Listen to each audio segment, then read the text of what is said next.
Bon, salam alaikum. Aujourd'hui, Inch'Allah, on va discuter la question des changements de variables dans les intégrales doubles. Bon, alors, de quoi il s'agit plus précisément? Vous avez une fonction f. Bon, alors, on a une fonction f qui est principalement définie pour une variable, donc je dirais x, y, qui donne f de x, y. Et là, il se peut que x soit une fonction d'autres paramètres, disons pour l'instant uv, et y lui-même soit fonction d'autres paramètres uv ou uv varie dans un certain ensemble delta. D'accord. Alors là, donc, je pourrais dire que là, on parle d'un ensemble D à valeur dans C. Et là, donc, alors, je vais, pour que les choses soient correctes, donc, je vais essayer de ramener tout ça ici. Voilà. Et là, donc, voilà ma fonction f. Il part de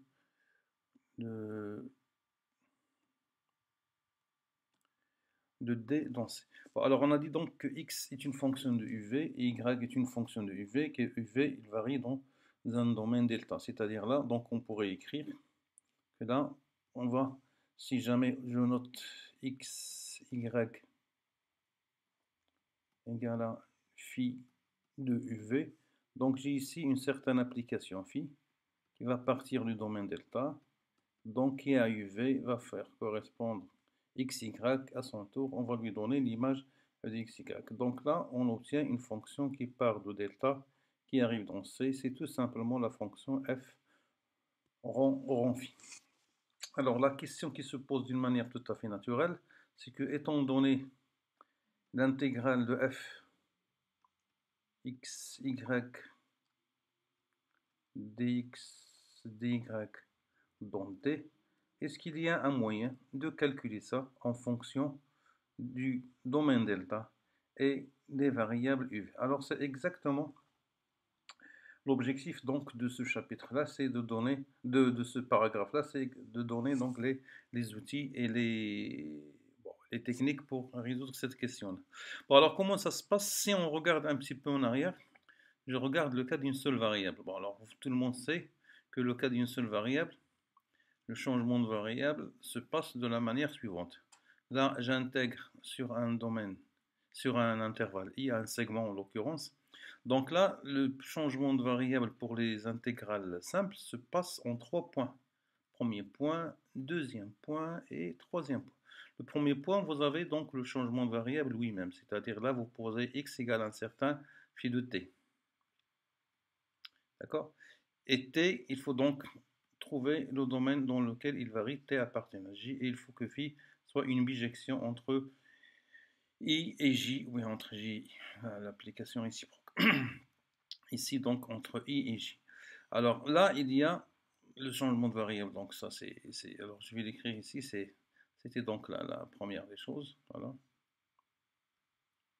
Il y a le deuxième changement qui se passe, c'est le changement de dx. Là, on a x égale à phi de t, donc le dx va devenir, c'est phi prime de t dt. Ça, c'est le deuxième changement qui apparaît. Et le troisième changement, donc là, c'est le changement de l'intervalle i. Vous avez x appartient à i. Alors là, il faut trouver le domaine, pardon. Alors là, c'est x appartient à i. Là, il faut trouver donc le domaine dt. Bon, alors là, si jamais on a une bijection entre i et j, c'est-à-dire, donc là, c'est t appartient à j. Alors, si je regarde là, donc là, il y a trois changements. Il y a le premier changement, c'est le changement de variable lui-même. Il y a le deuxième changement, c'est le changement de la variable. Le troisième changement, c'est le changement de l'intervalle. Bon, alors là, ça se passe exactement de la même manière dans les intégrales doubles. Bon, alors là, si donc ma fonction f est définie initialement, alors, définie initialement dans D. Alors là, je vais poser tout simplement donc x, y égale à un certain phi de u. Alors rappelez-vous, donc ça c'est exactement le premier changement. Bien, alors, une fois donc j'ai le premier changement, maintenant il faut changer la mesure, c'est-à-dire là c'est le dx dy. Donc le dx dy, que va devenir dx dy? Tout à l'heure il y avait uniquement le dx, maintenant c'est dx dy. Alors dx dy c'est tout simplement le jacobien. Alors on l'avait noté comme ça pour ne pas avoir de problème. C'est le jacobien de la fonction phi au point UV. Alors bien sûr, il y a des conditions, on va voir ça en cours. Bon, je vais peut-être les rappeler tout à l'heure. Et là, il y a le troisième point, c'est le changement du domaine. C'est-à-dire, donc ici j'ai x, y initialement dans D.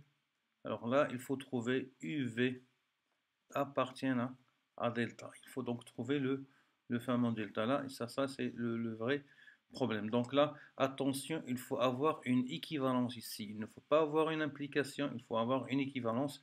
Et donc, mon intégrale, si j'appelle ça I, alors mon intégrale I, qui était l'intégrale sur D de f de x, y, dx, dy, c'est tout simplement donc l'intégrale sur delta de f, mais attention, le x, y maintenant c'est phi de uv.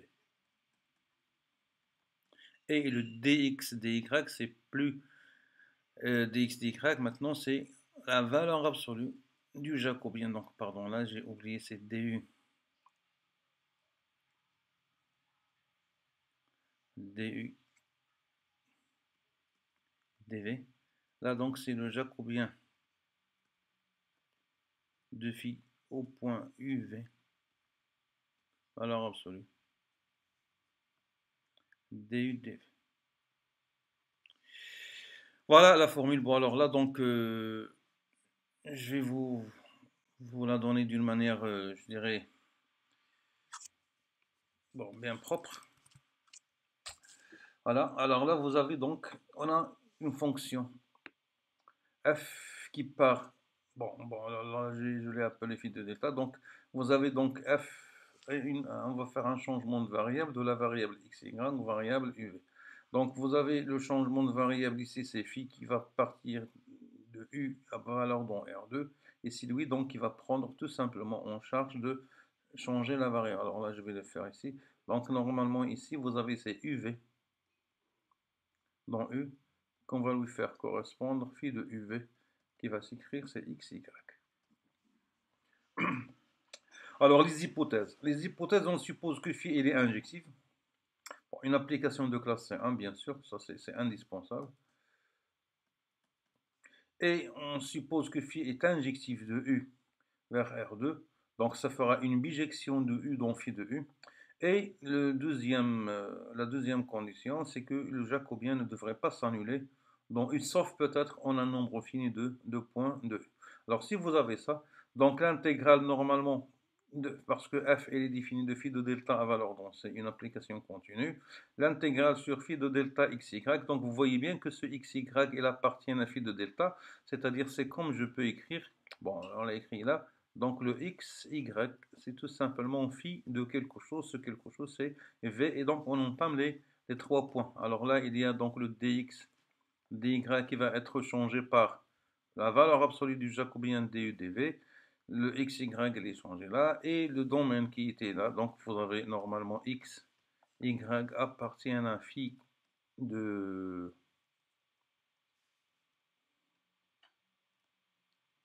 delta, c'est équivalent à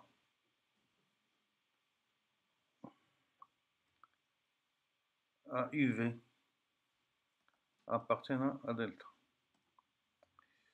Voilà, alors on va essayer donc de donner quelques exemples. Bon, alors je vais donner un exemple bon, le plus simple possible. Je vais prendre donc mon D. Bon, alors là, je vais le prendre schématiquement et on va essayer de le trouver analytiquement. Alors je vais prendre donc D, c'est une couronne. Voilà, donc ça c'est, je vais prendre par exemple, donc c'est là, c'est 1. Et là, je vais prendre par exemple, donc c'est 4. Et je vais prendre ce qu'il y a à l'intérieur. Alors donc, vous voyez bien que D, je peux écrire, c'est tout simplement l'ensemble des x, y qui vérifie x carré plus y carré. Alors plus grand que 1 parce que c'est à l'extérieur du premier disque, et inférieur ou égal à 4 parce que c'est à l'intérieur du grand disque. Bien, alors là, donc, je veux par exemple prendre la fonction f x, y, alors prenons par exemple un exemple très simple, x carré, y carré, alors disons au carré. Alors voilà, alors maintenant je vais tout simplement donc poser x, c'est ce qu'on appelle le changement coordonnées polaires. Je vais poser x égale à r cosinus θ, y égale à r sinus θ, avec r initialement donc positif et θ bon. Alors r initialement donc je le prends positif.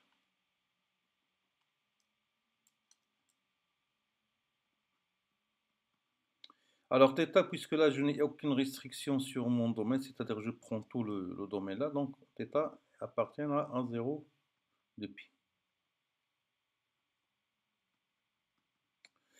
Bien, alors là, mon D, en fait, donc si j'écris ça, c'est tout simplement la phi de Rθ. Donc je vois bien que phi, et ça, ce domaine-là, je vais l'appeler c'est delta. Donc je vois bien que mon D, c'est tout simplement phi de delta. Et donc, l'intégrale de ma fonction, il faut donc que je calcule le jacobien, etc. Donc l'intégrale sur le domaine D de x facteur de x carré plus y carré au carré dx dy. Alors tout ça va devenir en fonction de Rθ. Alors mon domaine, tout à l'heure c'était D, maintenant ça va devenir delta.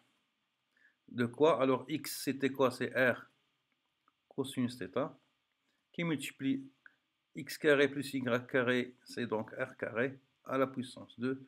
Alors maintenant, le dx dy va être remplacé par le jacobien fois dr dθ. Alors là, on peut facilement calculer le jacobien. On va trouver c'est tout simplement égal à r. Déjà, on l'a déjà fait en classe. Alors donc, ça fera r dr dθ.